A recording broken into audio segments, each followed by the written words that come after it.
reconsider just spending frantically on buying new clothes here and there. You really don't need to have that much, and you want to pack light when you're traveling, because if you don't, there's other expenses that come in, like paying for your checked bag wherever you go, lugging it everywhere. I know a lot of people are fans of hostels. I'm not a huge fan of hostels because for me, it's more of a safety and comfort thing. It also depends on the country that you go to. The quality of hostels varies. So look into accommodation that way. And then also opt for public transportation. Bus systems and train systems are great in most countries, and they keep costs low. So instead of always opting for flights, if you want to travel from one country to the next, look for a bus, look for a train that's going to get you there, and you're going to be able to see beautiful things along the way. I think those are the biggest ones. And then really just keeping track of your expenses. So I was using Mint, which is an app to track how much I was spending. Usually before I travel, I put a set budget of I'm not going to spend more than this when I'm in this country. And if I'm starting to find myself inching towards the top end of that budget, then looking at all of my expenses, seeing, what's getting taken out, where can I cut costs, just to make sure that I'm on track. Don't just spend willy-nilly because your credit card is not going to like it once you return home. Definitely. And it's also a piece of plastic, so it's easy to use sometimes. Yeah. Maybe the last question about nomad life, although I have a last section that I want to talk with you about more like personal reflections and recommendations of, because you traveled around and I'm sure you've touched a lot of cultures, food, restaurants and places. So I want to talk about that quickly afterwards. But what is, in your opinion, the difference between a digital nomad and an expat? You've lived in the both worlds, let's say like this. Do they have different challenges? Is really a different full life? I would say so. I think there's similarities and differences. In terms of the biggest difference, an expat is they're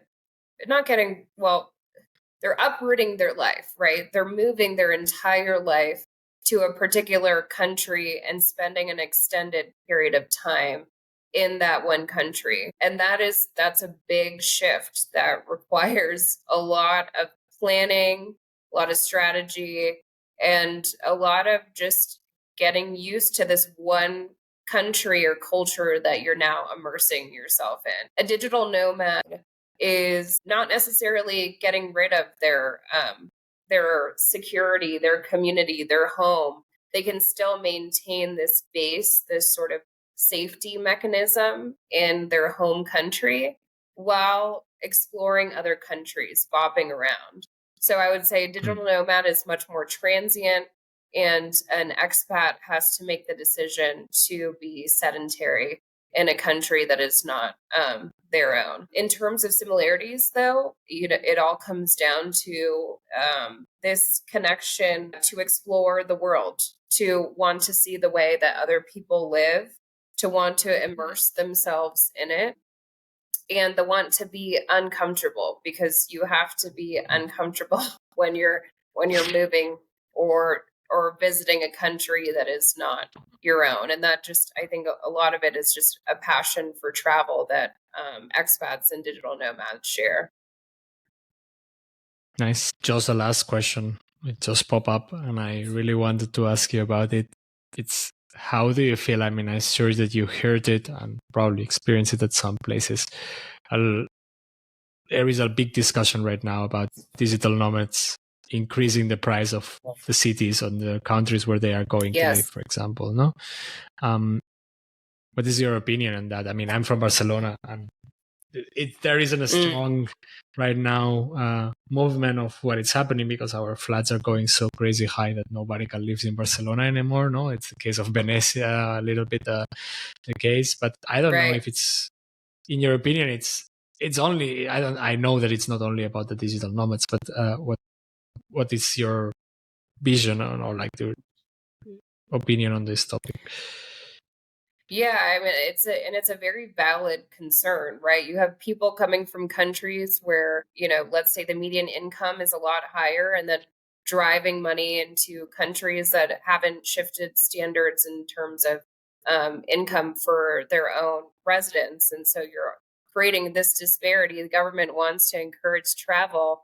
They want to encourage funneling money into their economy, but then there aren't ways to boost up their own residents so that they can participate in this shift of standard.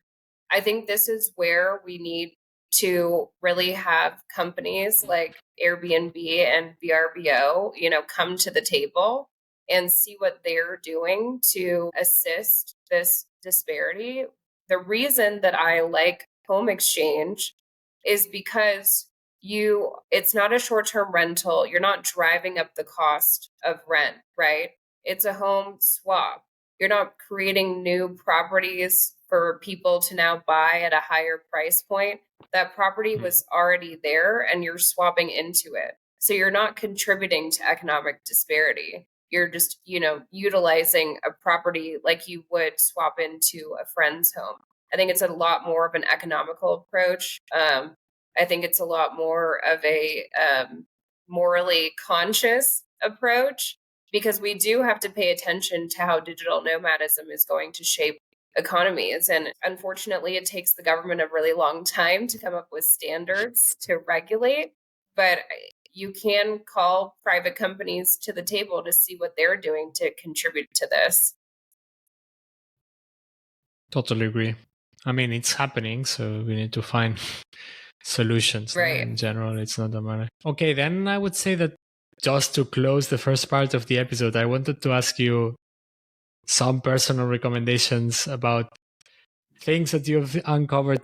It can also be about your expat life in Bangladesh or Madagascar, but do you remember any local traditional or cultural practices that lasted a big impression on you that you wouldn't expect that in the countries that you visited so far?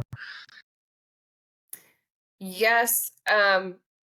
So I guess cultural practices that I didn't really expect. Having a mom who is Senegalese, I was sort of taught, because I'm half.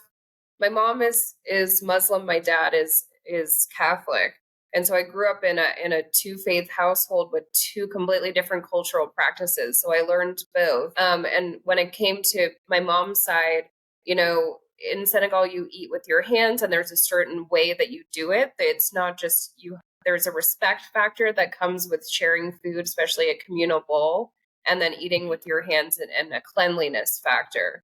So there were certain things that were baseline in terms of cultural practices that I'd already grown up understanding and was exposed to. So I wouldn't say there was anything that sort of completely shocked me. But what I will say is, when we were in Trimangal, which is a little, it's a community or a city that's close to Dhaka, maybe like a 3-hour, 4-hour. It was a trip in order to get there. And we would go there a few times a year because my dad was doing some agricultural work with the company he was working for in the area. And it was a really small town, almost like a village. And I remember sharing food with a family who opened up their home to us in order to have a meal. And, the cultural standard is, and a lot of Americans don't know this, whatever food they serve you, you eat it.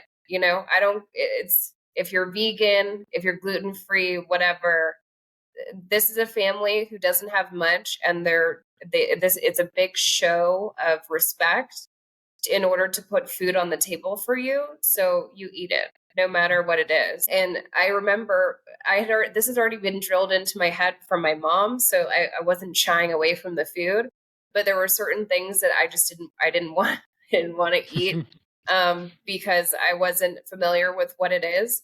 But I did, and it surprised me how amazing it was. It didn't look super appetizing, but it was this beautiful concoction of spices and flavors that I had never been exposed to before. There was mystery meat that I didn't question what it was, and it was good.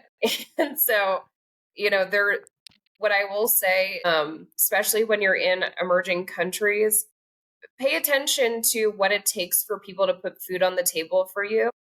However many weeks worth of a salary for them to give you this food that they don't need to, but they're doing it as a sign of respect. And take the time to understand what it took to prepare it, take the time to understand how it applies to their life and their culture, and eat it, because it will surprise you. I promise you. 9 times out of 10, it's going to blow you away. Cool. Well, maybe last question before we jump to the expert part. It's related to food. Any food or Yeah. drinks that you have discovered during your journey that if you could, you would bring to everywhere you go, like that you would put in your backpack and always have it there? Yes. When I was in uh it wasn't Bali, it was Ubud. One of my friends from Bangladesh, her family had a property out there. And we went, and it was, I forgot exactly what the cultural term for it was, but it was like this pig roast. And they roasted it all day, and the skin was super, super crispy. And then they sliced it off of the pig and they put it into this banana leaf with a little bit of rice and then some like side condiments and this sort of like vinegary spice over the top. Oh my gosh. I like continuously dream about this one meal that I had way back when. And if I could find it, there's no restaurant in Denver. I'm sure there's one in New York that has Indonesian food, but nothing like that. So if I could recreate it, if I could go back to that moment in time and just try to write down exactly what went into creating this meal, I would. Well, maybe that's the opportunity. If there is any Indonesians listening to this episode or anyone who knows Yeah. exactly the name and the recipe for it, just put it in the comments of the episode, and then we can check it out and try to reproduce it. Probably not as tasty as an original one, but still do it. Um, with Please, that said, I would appreciate it. Yeah. yeah. I would say that we can jump directly into the second part. And if you liked this short video out of the full episode, you can find the link to it around here and in the description below. Of course, if you are also interested in checking out other episodes, please subscribe and like.